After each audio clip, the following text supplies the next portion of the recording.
PPT를 띄웠네요. 네, 그냥 죽이 착착 맞습니다. 저희가 이제 자 오늘은 여러분들하고 전화위복 이렇게 뭐 그냥 뭐 여러 가지 얘기를 하려다가 전화위복 이렇게 전했습니다. 전화위복 뭐 다 아시죠? 무슨 얘기인지. 화가 복이 될 수 있다. 위기가 기회가 될 수 있다. 인간사 세옹지마다 뭐 이런 얘기죠. 누가복음 21장. 제가 요즘 제가 이제 지난 학기에 배운 복음서 이렇게 대조하는 그 수업을 들으면서 이렇게 공부하는 것도 이렇게 성경을 보는 것도 우리한테 참 도움이 많이 되겠다. 뭐 그런 어떤 신학적인 어떤 뭐 그런 것들을 연구하기 위한 것보다도 말씀을 이 글을 쓴 마태가, 누가가, 요한이 또 마가가 어떻게 이 시선으로 이것들을 바라보는지를 비교하면서 보니까 전 그게 좀 저한테 굉장히 도움이 많이 되고 좀 신선하게 좀 많이 성경을 읽는데 도움이 됐던 것 같아서 요즘 그렇게 이제 성경을 좀 보고 읽고 있습니다. 그래서 오늘도 여러분들하고 이것도 이제 공간복음 마태, 마가, 누가복음에 공동으로 나오는 구절이기 때문에 그 세 구절을 동시에 이렇게 제가 만들어 왔습니다. 그래서 각각 어떤 것들을 어떻게 표현하고 있는지를 여러분들이 좀 보시면 도움이 될 것 같아서 같은 장면을 마태, 마가, 누가가 어떻게 기술하고 있는지를 적어왔으니까 좀 보시면 될 것 같고, 그 다음에 이게 여러분들이 책을 읽을 때 어떻게 읽으시는지 모르겠지만 저는 이게 굉장히 서문을 중요하게 생각합니다. 어떤 책을 읽으면 서문을 읽으면 그 서문의 저자가 내가 어떤 것들을 위해서 이 책을 썼는지에 대한 이야기를 앞에 서문에 담잖아요. 그러면 이제 그 책에 대한 어떤 이 책이 어떻게 펼쳐지겠구나, 이 내용이 어떻게 전개돼서 이 사람이 뭘 얘기하려고 하는구나라는 것들을 어느 정도 컨셉을 갖고 그 책을 읽게 되면 전 도움이 많이 되더라고요. 그래서 여러분들도 시간이 되시면 마태복음, 마가복음, 누가복음, 요한복음 이런 것들을 읽어보실 때 여러분들이 마태는 도대체 예수님은 어떤 시각으로 어떤 마음으로 썼을지, 또 마가는 또 이거를 어떻게 생각하고 기술을 했을지, 누가는 또 어떻게 기술했을지, 이런 것들을 여러분들이 좀 생각해 보시면서 우리 마태복음, 요 마가복음, 요 공간복음하고 요한복음 포함한 사복음서를 그렇게 좀 비교해 보시면서 읽으시면 도움이 많이 될 것 같다는 생각이 들었습니다. 넘겨서 자, 저는 이제 왕종사하 이렇게 뭐 기억은 합니다만 마태복음은 왕으로 오신 예수님을 기술하기 위해서 이제 이렇게 주로 이제 그런 것들을 부각하기 위해서 썼다라고 얘기하고 있죠. 또 마가복음은 종으로 오신 예수님을 부각시키기 위해서 썼다라고 이렇게 학자들은 얘기하고 있습니다. 그 다음에 누가복음은 사람, 신의 아들이시지만 누가복음은 철저하게 이분이 인간으로서 어떻게 사셨는지에 초점을 맞추면서 이 누가복음을 썼다라고 이렇게 그런 생각들을 하시면서 이제 읽으면 도움이 된다. 이제 그 얘기 좀 드리려고. 또 요한복음은 하나님의 아들로서 오신 그런 예수님을 어떻게 요한이 이렇게 기술해내고 있는지를 뭐 이런 것들은 그냥 막 여기저기 이렇게 찾아보시면 나오니까 이 공간복음을 읽으실 때 그런 컨셉으로 이 저자들이 이렇게 썼구나라는 것들을 생각하면서 읽어보시면 되겠습니다. 자, 그럼 이제 오늘 누가복음을 읽게 될 텐데요. 이 사람으로 오신 예수님에 대한 예수님이 하신 말씀에 대해서 이 누가는 어떻게 이 예수님이 하신 말씀들을 기억하고 기록했는지를 우리가 좀 보도록 하겠습니다. 자, 누가복음 21장 10절에서 13절 말씀인데요. 다른 공간복음에서도 어떻게 기술하고 있는지 동시에 같이 보도록 하겠습니다. 그래서 제가 화면을 좀 작게 해달라고 한 이유는 제가 글씨가 여기 있는 게 작아가지고 제 화면을 좀 작게 하고 글씨는 좀 이렇게 띄워서 글씨가 가려지지 않게 해달라고 했기 때문에 조금만 기다려 주십시오. 제 화면이 커질 때까지. 자, 온라인으로 보시는 분들이 좀 답답해 하신다고 하더라고요. 글자만 계속 나오니까. 자, 읽어보도록 하겠습니다. 우리 목소리가 괜찮으신 분들은 같이 읽으시고 안 괜찮으신 분들은 눈으로 읽으셔도 되겠습니다. 자, 시작. 예수님은 다시 말씀하셨다. 민족과 민족이, 나라와 나라가 서로 맞서 싸울 것이며 곳곳에 큰 지진과 기근과 전염병이 발생할 것이다. 그리고 무서운 일과 하늘의 큰 징조들이 나타날 것이다. 그러나 이 모든 일이 일어나기 전에 사람들이 너희를 잡아 괴롭히고 회당과 감옥에 넘길 것이며 너희는 나 때문에 왕들과 총독들 앞에 끌려갈 것이나 오히려 이것이 그들에게 나를 증거하는 기회가 될 것이다. 만약에 여러분들이 그런 상황에 놓인 상태에서 예수님으로부터 이 말을 들으셨다면 여러분들은 어떻게 이 말씀을 받아들이시겠습니까? 한번 생각해 보는 거죠. 옆 나라에서 지진이 일어나고 곳곳에서 막 기근이 일어나고 전염병이 일어나요. 우리나라도 전염병이 돌았고 전 세계가 전염병으로 고생했잖아요. 그리고 무서운 일들이 일어나고 하늘에 큰 징조들이 나타날 거래요. 근데 그런 일들뿐만 아니라 이 모든 일들이 일어나기 전에 사람들이 여러분들을 잡아 괴롭히고 회당과 감옥에 여러분들을 넘기고 여러분들은 예수님을 믿는 그 믿음 때문에 왕들과 총독들 앞에 끌려갈 거래요.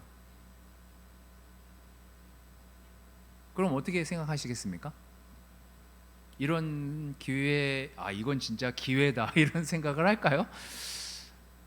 저는 그런 생각, 머리가 하얘질 것 같고 너무나 무서울 것 같고 사실 너무 고통스러울 것 같은 어떤 두려움, 압박감, 힘든 마음들, 이러려고 예수 믿은 건 아닌데 내가 꼭 이렇게까지 핍박을 받아야 되나라는 어떤 이런 마음들이 저는 먼저 생길 것 같은데 여러분들은 어떠십니까? 김민석 형제는 안 그럴 것 같아요. 자, 하지만 다른 복음서들은 이 똑같은 내용들을 어떻게 기술하고 있는지를 이렇게 보면 하나님이 우리 한 사람 한 사람이 가지고 있는 지혜와 또 그들의 믿음을 고스란히 사용하시는구나라는 것들을 좀 볼 수 있습니다. 이 내용에 좀 이게 다름은 있지만 이 똑같은 내용을 다른 사람들이 기술하고 있는 내용들을 보면 예수님이 하신 말씀을 각각 이 사람들이 이렇게 받아들였구나 이렇게 좀 볼 수 있는 장면들이죠. 자, 다시 마가복음은 이제 이 내용을 어떻게 기록하고 있는지 좀 보도록 하겠습니다. 마가복음 13장 7절에서 10절 말씀입니다. 또 난리와 전쟁 소문을 들어도 두려워하지 말아라. 여기 이제 두려워하지 말라라고 이렇게 직접적으로 마가가 표현을 했어요. 그런 일이 반드시 일어나야 하지만 그게 끝이 아니다. 민족과 민족이 나라와 나라가 서로 맞서 싸울 것이며 곳곳에 지진과 기근이 있을 것이다. 그러나 이 모든 것은 고통의 시작에 지나지 않는다. 더 무서워요, 사실. 주의하여라. 너희는 법정에 넘겨지고 회당에서 매맞을 것이다.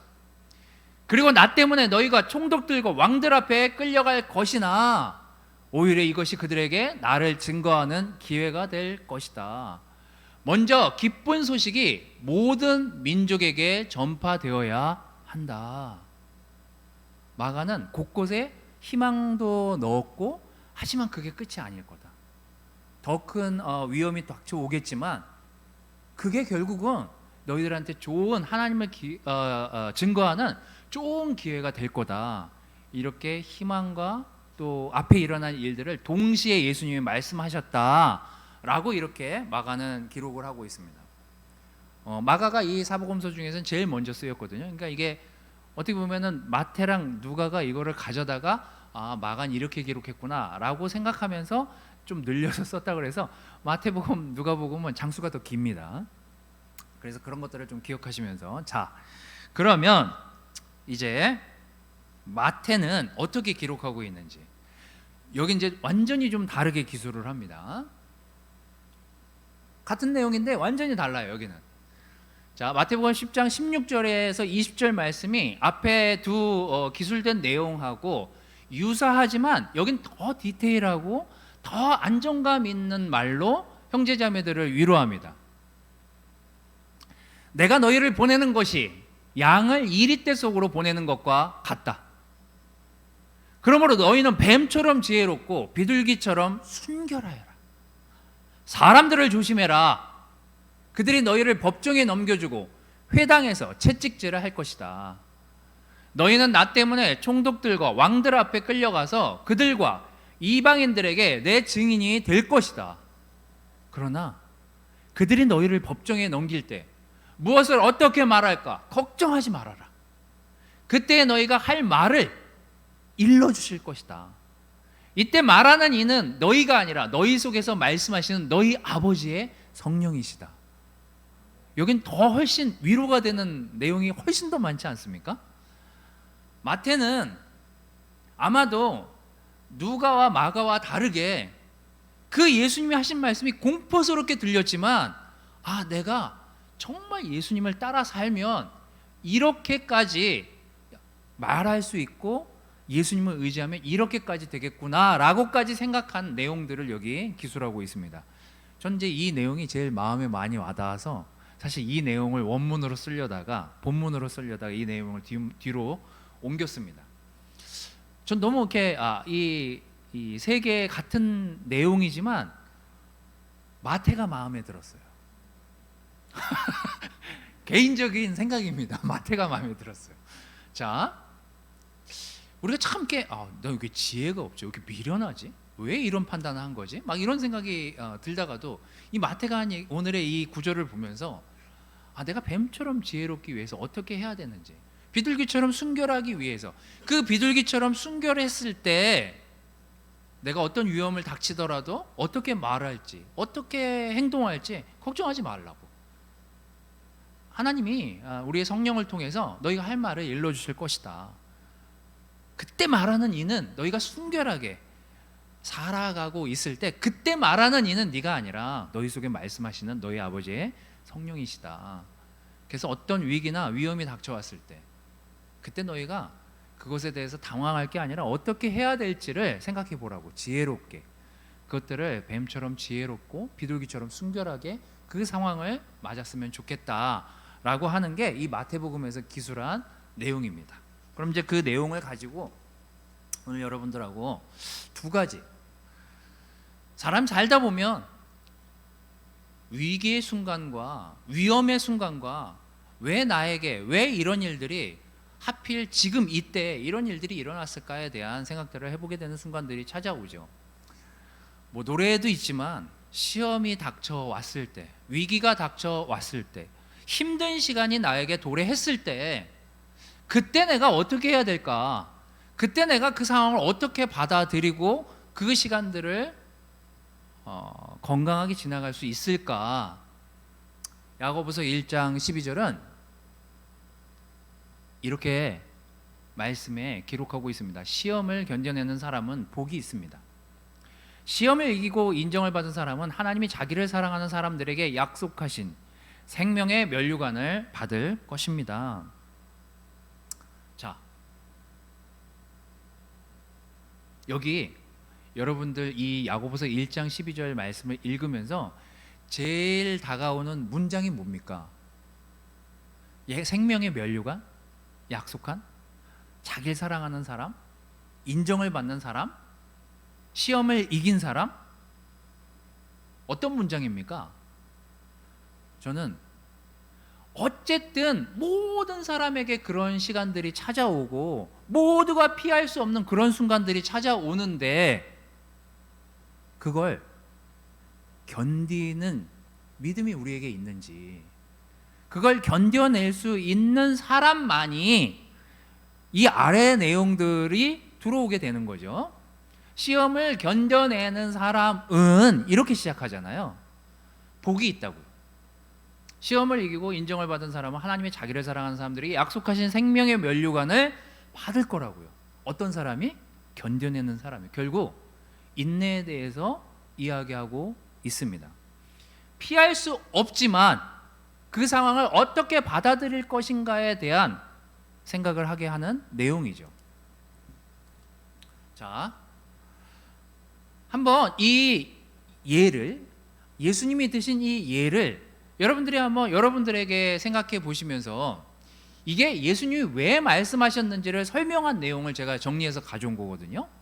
자, 잘 보세요. 누가복음 8장 11절에서 15절 말씀인데 거기 어느 밭에 떨어진 씨에 대한 설명을 예수님이 해주시잖아요. 그리고 이제 제자들이 답답해하니까 자, 내가 설명해 줄게라고 하면서 예수님이 설명하신 내용만 제가 담아왔습니다. 자, 이 내용을 보십시오.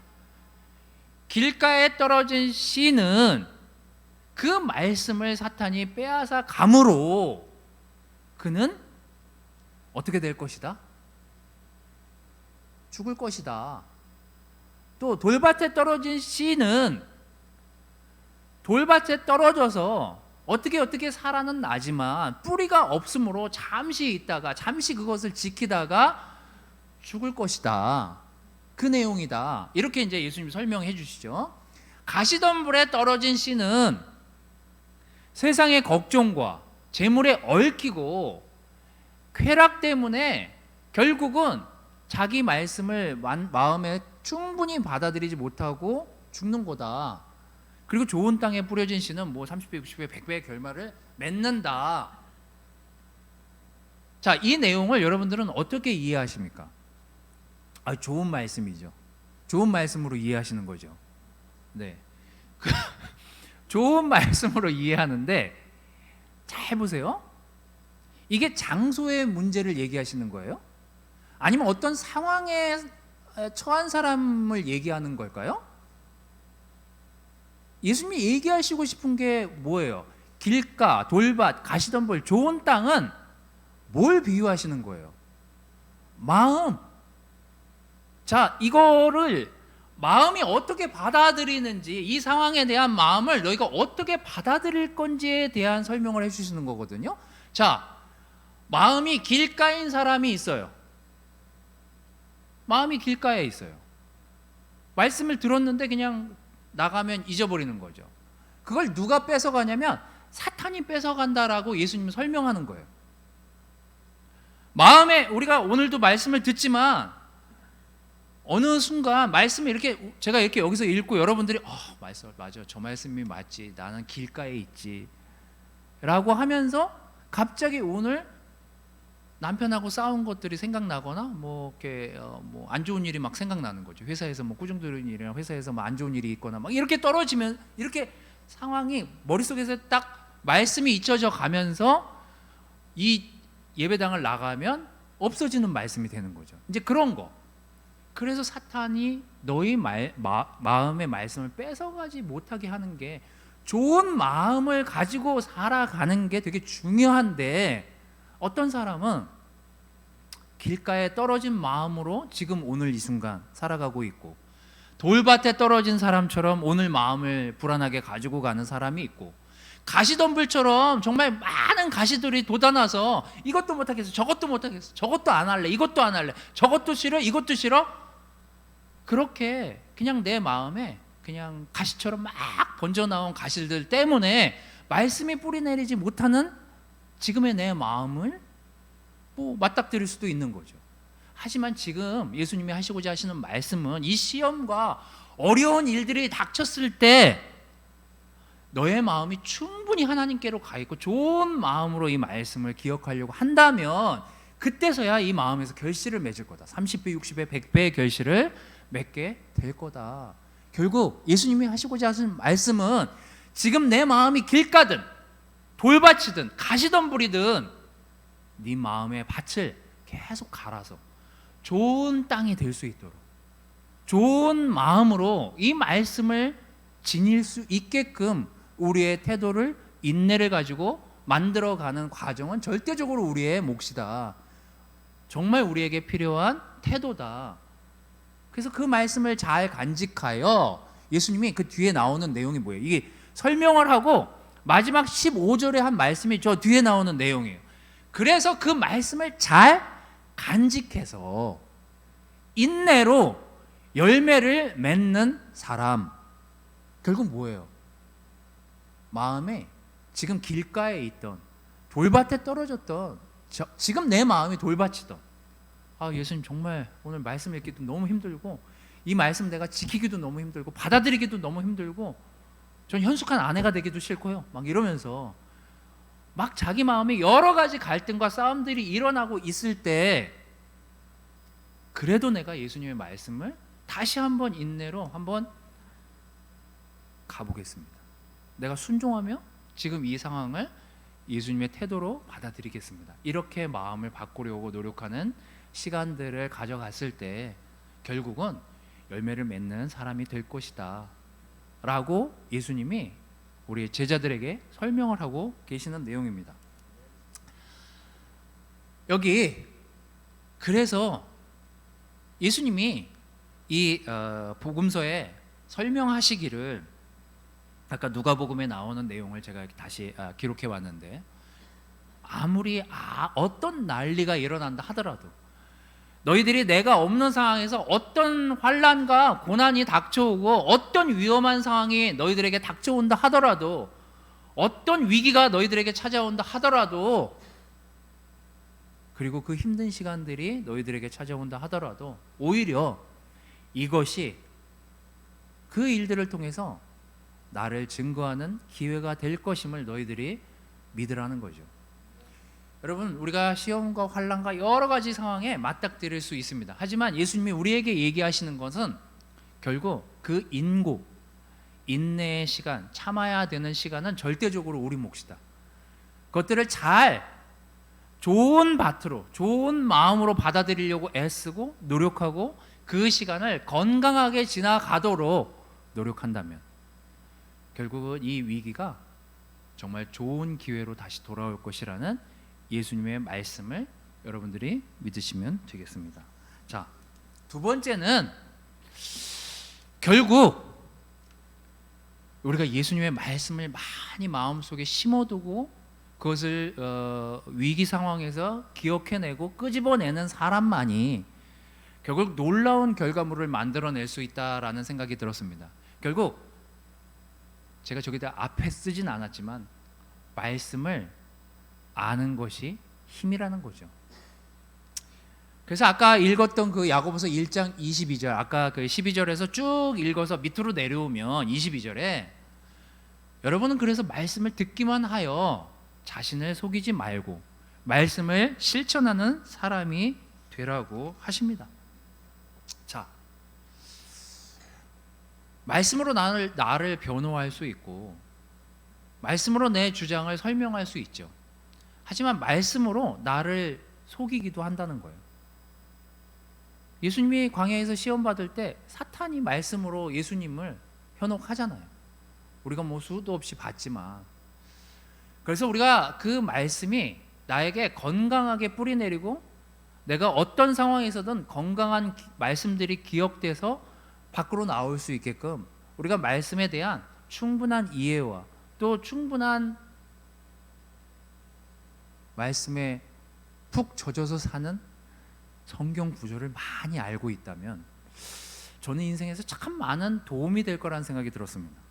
자, 우리가 이런 말씀이 기억난다고 생각해 보십시오. 우리가 위기가 닥쳐오고 힘들고 어려운 상황에 처했을 때, 지금 제가 아까도 난 마태가 제일 마음에 드는데 뭐 제가 이랬지만, 제가 이 말씀을 기억하지 못한다면 또 누가가 기록하고 마가가 기록한 정말 난 그거 맞닥뜨리긴 참 싫은데 라고 거기까지만 생각했다면 계속 어떤 위기나 어떤 위험함이나 어떤 어려움이 찾아왔을 때 많은 고통과 고민과 번뇌 속에서 그 시간을 보낼 것 같아요.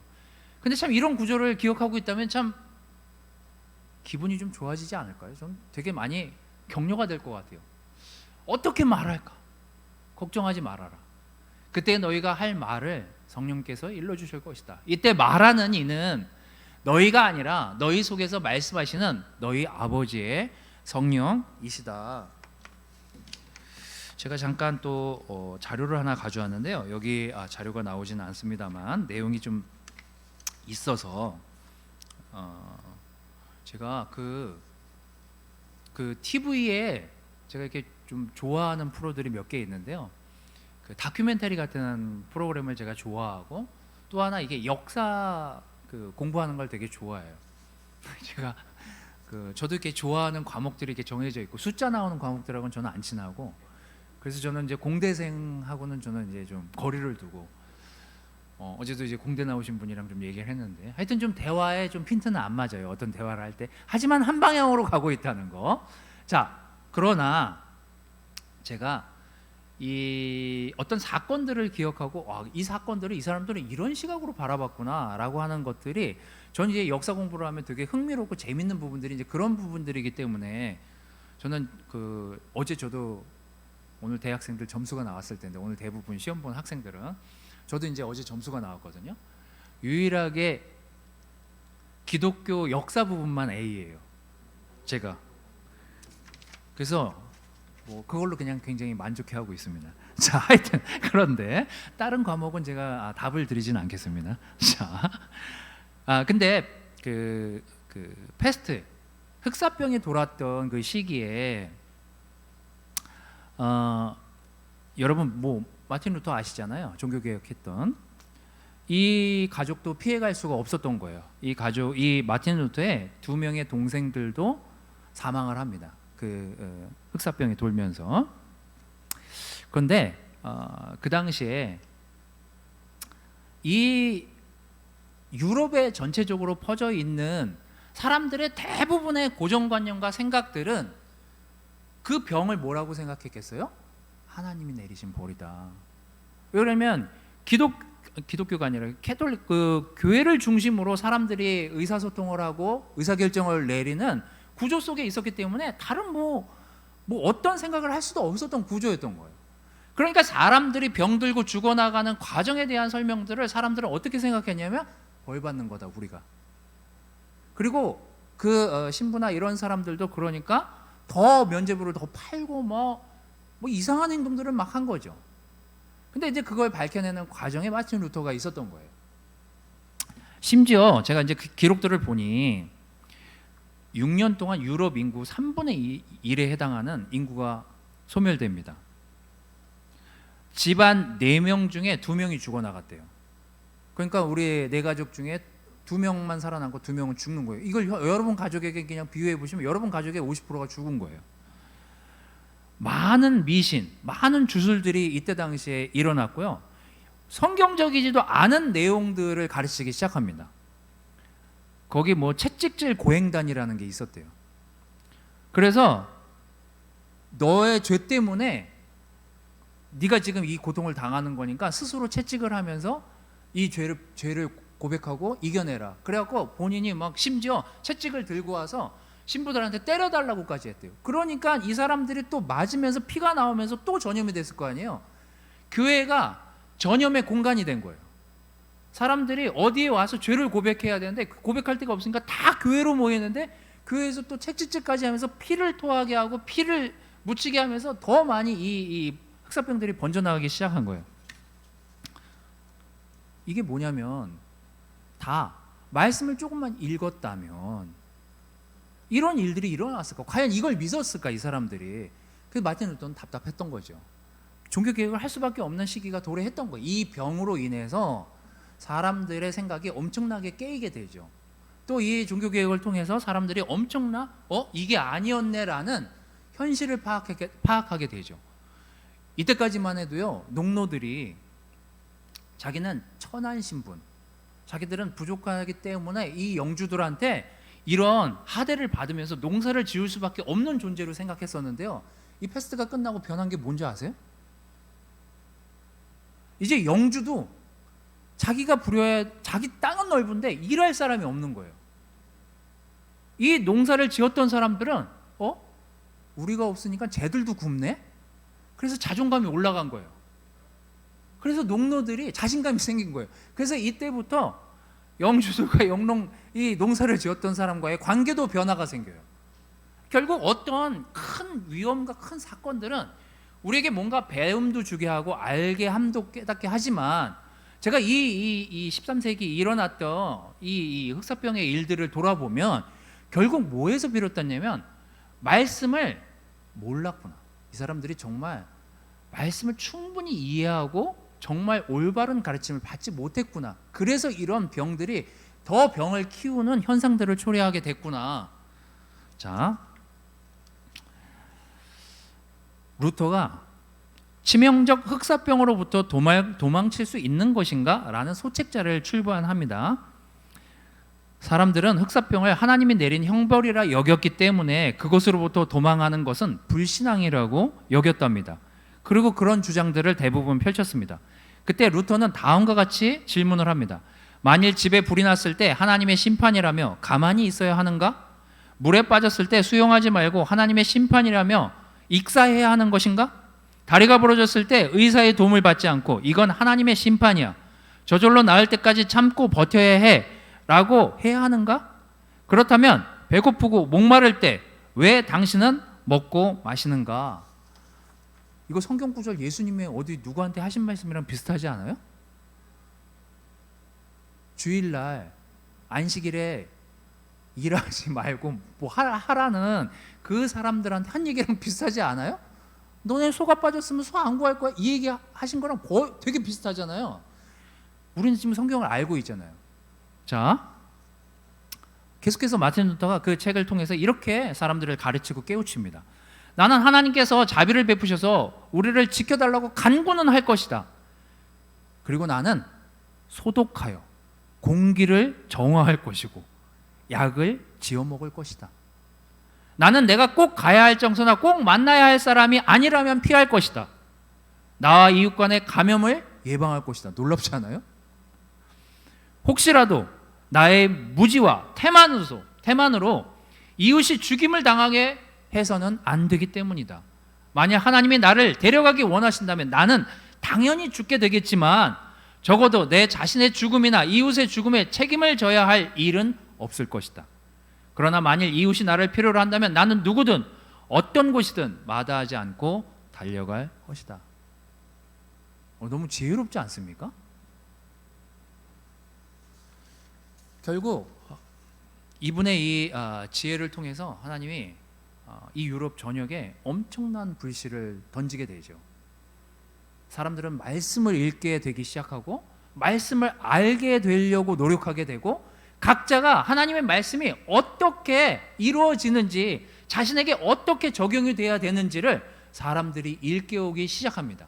이러면서 말씀이 점점 사람들에게 깊고 넓게 그리고 풍만하게 이해될 수 있게끔 전달이 되기 시작해요.